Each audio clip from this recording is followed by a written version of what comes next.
Drama serial रहमत की अगली किस्त में हम देखेंगे कि परिशे बारी से कहती है कि आपकी हर छोटी बड़ी चीज़ पर मेरी बहुत नज़र होती है और उसकी बहुत अहमियत है।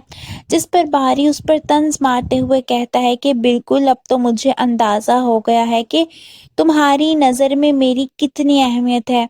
इतना कहकर वो वहाँ से चला जाता है और मज़ीद कोई बात नहीं करता, जबकि परिशे परेशान सी उसे जाता हुआ देखने लगती है।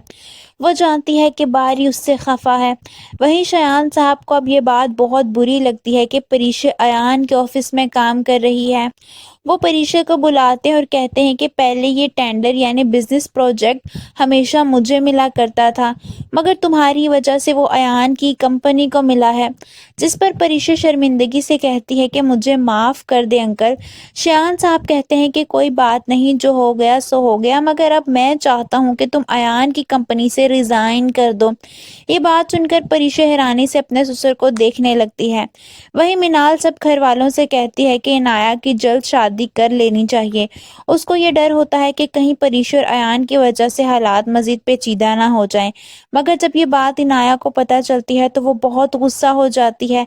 वो मिनाल के पास आती है और कहती है कि तुम होती कौन हो मेरी और अयान की शादी डिसाइड करने वाली। मिनाल बेचारी का तो मुंह ही बन जाता है। वो इस बात से लाइलम होती है कि इनाया अयान से शादी नहीं करना चाहती।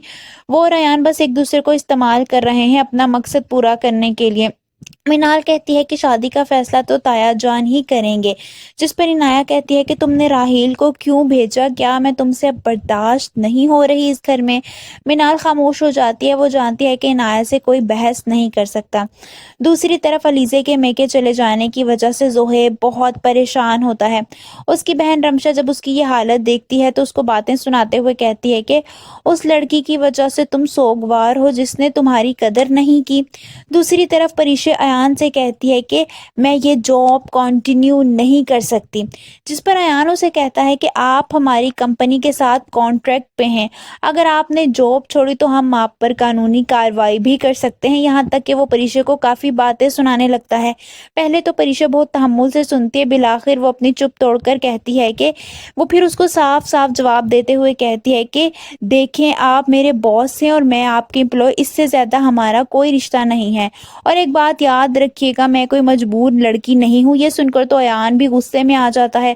वो गुस्से से परिशे को कहता है कि तुम्हारा गरूर तो मैं इस तरह तोड़ूंगा कि तुम सर उठाने के काबिल नहीं रहोगी।